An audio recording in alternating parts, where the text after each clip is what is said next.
दिलदार पाकिस्तान की हालत हाजरा की पॉडकास्ट में शहजादी का प्यार भरा आदाब। बहुत दिन हुए आपसे दिलचस्प सुर्खियों के बारे में बात नहीं की, तो सोचा कि ऐसे तो पाकिस्तान के जो है पॉलिटिकल सीन इतनी गर्मा गर्मी रहती है, वहाँ पे शायद ही कहीं और रहती हो।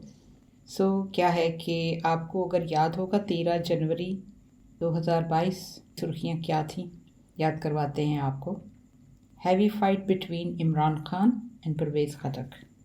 अजलास में वज़ीर आज़म और परवेज़ खटक में तल्ख़ जुमलों का तबादला।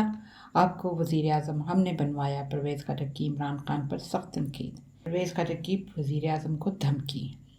अब ये तो आपको आइडिया होगा कि कौन से चैनल्स इस किस्म की सुर्खियाँ देते हैं, बताने की आपको ज़रूरत नहीं है। अगली सुर्खी थी PM announces to leave government, heavy fight between Imran Khan and defence minister Parvez Khattak. उससे अगली सुर्खी, आपको वज़ीर आज़म हमने बनवाया है, परवेज़ खटक इमरान खान पर गुस्सा, इमरान खान का हुकूमत छोड़ने का इशारा, अगर आप मुझसे मुतमईन नहीं तो हुकूमत छोड़ देता हूँ। अब ज़रा थोड़ा सा गौर कीजिए पहली हेडलाइन पर और दूसरी पर।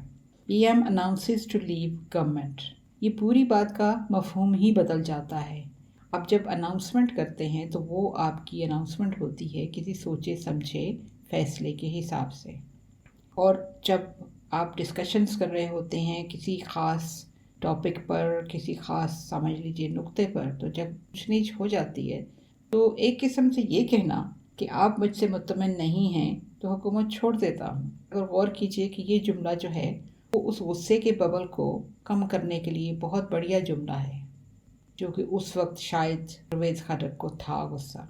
इसका ये मतलब नहीं है कि he announced to leave government। ये हैं हमारे सुर्खियाँ लिखने वाले।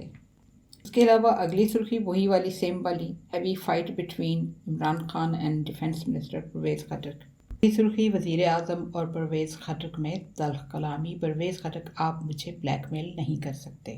जाहिर है कि जब कोई आपको जताएगा कि मैंने तुम पर ये एहसान किया है बार बार, तो उसका मतलब यही होता है ना कि दूसरे को एक किस्म से इमोशनली ब्लैकमेल करना। तो अभी तक उनको मेरे ख़्याल में इमरान खान की तबीयत की समझ नहीं आई। तो अगली सुर्खी जो है वो कह रही है कि PTI वर्कर्स कन्वेंशन में गो खटक गो के नारे, हैवी फाइट बिटवीन, ये वो लिखा हुआ था। तो मज़े की बात यह है कि जब आप गूगल के ऊपर कुछ चीज़ डालते हैं या यूट्यूब के ऊपर, आप लिखते हैं इमरान खान, साथ में लिखते फाइट, वो जो इस किस्म की जितनी भी क्लिप्स होंगी आपके सामने नज़र आना शुरू हो जाएंगी आपको। और उसमें उन्होंने एक बड़े मज़े की क्लिप जो नहीं डाल दी कि इमरान खान की डेनिस लिली से हैवी फाइट हुई। एक 11 महीने पुरानी सुर्खी भी थी, Parvez Khattak shocking statement about Imran Khan government, अगर मैं साजिश करूं तो हुकूमत एक दिन भी नहीं चल सकती। तो परवेज़ खटक साहब को अगर अपनी सलाहियत पर इतना भरोसा है तो साजिश करने की क्या ज़रूरत है। साजिश तो डरपोक करते हैं, और अक्सर ऐसे डरपोक जो शेर के निशान के पीछे छुपते हैं।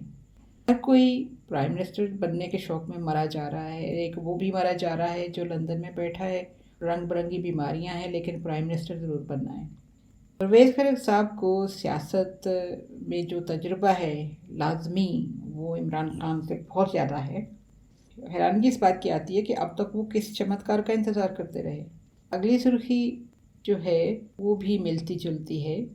गोल्ड TV पर समी इब्राहिम के प्रोग्राम पर सुर्खी जो थी वो लहरा रही थी कि खान मेरे बगैर नहीं चल सकता। परवेज़ खटक का तहलका खेज, ये तहलका जो है वो बड़ा चलता है यहाँ पे।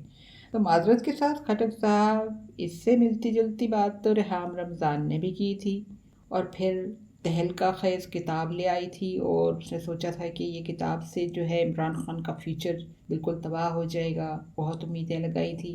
खैर, ये जो खबर थी परवेज़ खटक की वो 11 महीने पहले की थी, और फिर 10 महीने की जो खबर आई है, यानी कि उससे 1 महीना के बाद जो थी खबर कि वज़ीर आज़म की ज़ेर सदारत अहम अजलास और परवेज़ खटक को अहम टास्क मिल गया, यानी कि बोलने बालने का उनको कुछ फ़ायदा हो गया है ना। इससे आगे 3 साल पहले की सुर्खी है, परवेज़ खटक ने इमरान खान से बगावत कर दी। ये सुर्खियाँ लिखने वाले बड़ी होशियारी से लिखते हैं, जो लिखना होता है वो लिख देते हैं और आखिर में एक सवालिया निशान डाल देते हैं अपने आप को बचाने के लिए। कभी गौर कीजिए इस बात पे। माशाल्लाह ये वही परवेज़ खटक साहब हैं जिन्होंने एक और बेहिस स्टेटमेंट दी थी जब सियालकोट में एक हौलनाक वाक़या हुआ था। प्रियंका कुमारा को जहालत के अलंबरदारों ने बेदर्दी से मार डाला था। आप सबको याद होगा खरक साहब के मुंह से उस कत्ल के बाद जो फूल झड़े थे।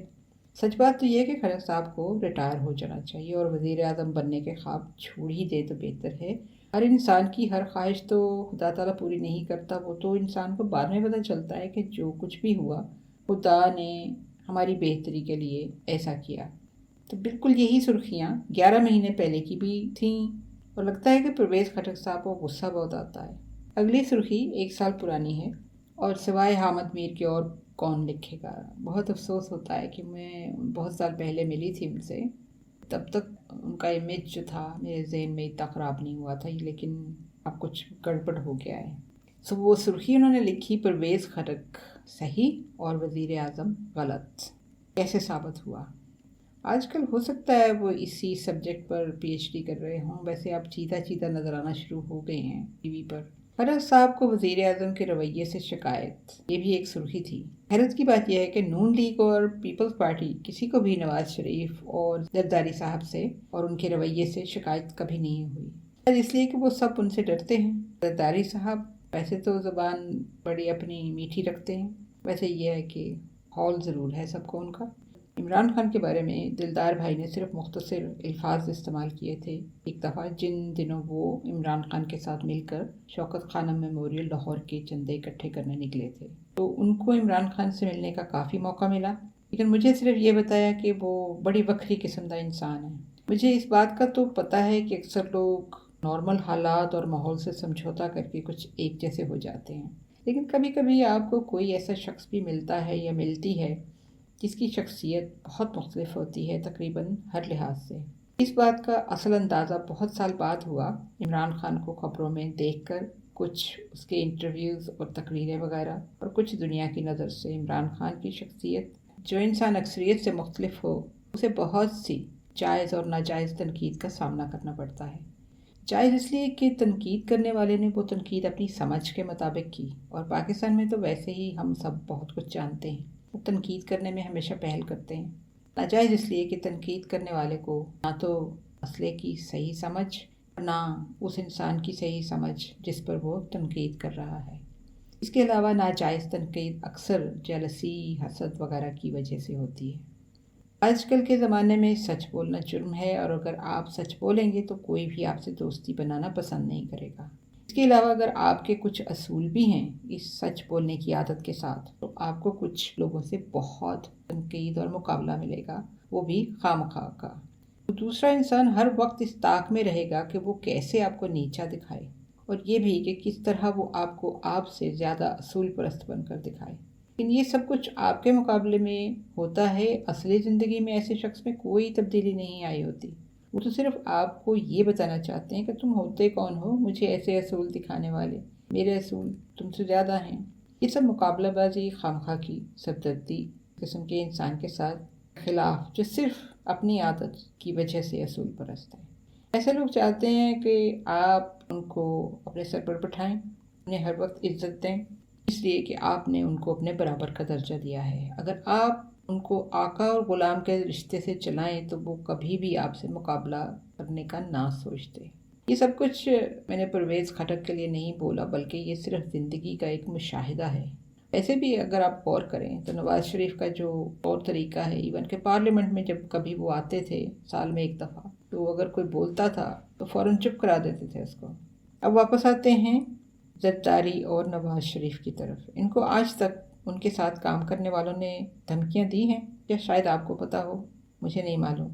जहाँ डर का माहौल पैदा किया हो वहाँ कोई भी आवाज़ नहीं उठाता। परवेज़ खटक का भतीजा या भांजा पीपल्स पार्टी की फ़ौज में भर्ती हो गया और भाई कैबिनेट से निकल गया, और पीछे रहने वालों ने खुशियाँ मनाई। बहुत पहले परवेज़ खटक और जहांगीर तरीन का नाम एक साथ आता था, और फिर परवेज़ खटक ने जहांगीर तरीन को चीनी चोर कह दिया।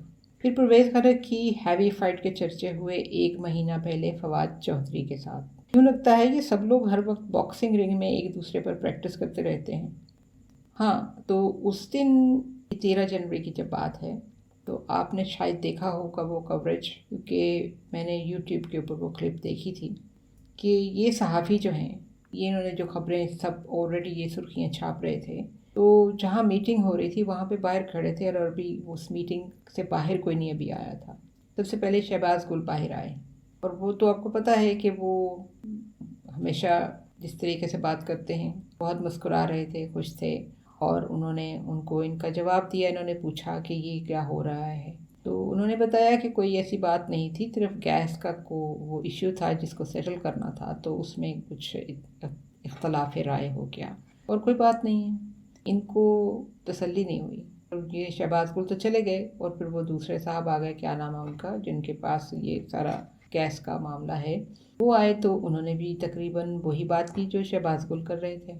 اب یوں لگتا ہے کہ یہ جتنے رپورٹر صحافی ہیں انہوں نے کوئی غالباً مکھیاں جو ہیں وہ ٹرانسمیٹر ٹائپ کی مکھیاں جو ہیں ہر کمرے میں وہاں پہ لگائی ہوئی ہیں، جو ان کو اندر کا حال ساتھ ساتھ میں بتاتی رہتی ہیں. اس کے بعد وہ پرویز خٹک بھی باہر آ گئے میٹنگ سے. تو ان سے پوچھا گیا تو انہوں نے تو آرام سے بیان دے دیا کہ ہم تو حیران ہو رہے تھے کہ اندر ہم نے ٹی وی پر ٹکٹ چلتے دیکھے تو بالکل baseless news is being spread about me and the prime minister. تو یہ انہوں نے بولا کہ ہماری تو کوئی آپس میں لڑائی نہیں ہے، میں تو ہمیشہ ان کے ساتھ رہوں گا، ساتھ ان کے کھڑا ہوں گا. کچھ سچی باتیں کرتے ہیں. پہلی سچی بات تو یہ ہے کہ یہ سب نیوز چینل جو ہیں یہ سب مل کر ہم سب کو بیوقوف بناتے ہیں، بلکہ بیوقوف نہیں بناتے بلکہ تلے ہوئے ہیں بیوقوف بنانے کے لیے، من گھڑت سرخیاں لکھ کر. اور دوسرا سچ یہ ہے کہ جتنے پولیٹیکل انالیسس کے پروگرام ہیں پاکستان میں، اس تعداد سے پاکستان میں ہوتے ہیں شاید ہی کسی ملک میں. انڈیا اس طرف مت سوچیے، انڈیا کی بات مت کیجیے، ان کو کھلی چھوٹ ہے ان کے پرائم منسٹر سے تو وہ اونچی اونچی آوازیں چیختے رہیں، ان کی بات ہی نہ کریں. نارملی جو مہذب ملک ہیں وہاں پر اس قسم کے تماشے کم ہوتے ہیں. الیکشن کے نزدیک ذرا وہ سرگرمیاں ہو جاتی ہیں، لیکن باقی کا سال تو اتنا بے چین نہیں گزرتا. البتہ ہمارا میڈیا جو ہے کچھ تو جینون ہے بہت کم مقدار میں، اور کچھ باقاعدہ اپنے مالکان یا سپانسرز کی مرضی کے مطابق عوام کو الو بنانے کے لیے دن رات کر رہے ہیں. یہ وہی بات ہے کہ آپ ایک بچے کو بات کہتے رہیں، بار بار کہتے رہیں اور بچہ آپ کی بات نہ سنیں، لیکن یہ اتنا پتہ ہوتا ہے کہ جو وہ آپ بار بار کہتے ہیں نا وہ تھوڑی کر کے وہ جو نہیں ہے کسی نہ کسی وقت اس بچے کا احساس ہوتا ہے جب کہ بعض اوقات بڑا ہو جاتا ہے تو وہ اپنی بعض فیصلوں سے، بعض کاموں سے، بعض ایکشن سے خود ہی حیران ہوتا ہے. تو پھر اس کو یاد آتا ہے کہ یہ تو بچپن میں مجھے بہت دفعہ سننے کو ملا تھا. ظاہر ہے کہ یہ جب آہستہ آہستہ آپ کیمپین چلتی ہے، یہ ایڈورٹائزنگ کیا ہے، یہی تو ہے کہ اتنی ایڈورٹائزنگ کرو کہ آپ کو برین واشنگ ہو جائے اور آپ کو پتہ چلے نہیں مجھے تو یہ ضرور یہی والا صابن چاہیے، یہی کپڑے جو ہے سفید کرے گا. آپ سے درخواست ہے کہ ہمارے ساتھ رہیے. اگلی پوڈ کاسٹ میں ہم پاکستان کی تاریخ میں پہلی دفعہ ایک ایسی حکومت کی بات کریں گے جس نے 3.5 سال اپنی ٹگمگاتی کشتی کو مضبوطی سے تھامے رکھا. پاکستان کی تاریخ میں پہلی حکومت جس پر مسلسل گولہ باری ہوتی رہی بغیر سانس لیے. اب تک کے لیے اتنا ہی کافی ہے. ہمارا ای میل ایڈریس ہے dildarpakistan@hotmail.com. Until next time, take care, God bless, اللہ حافظ.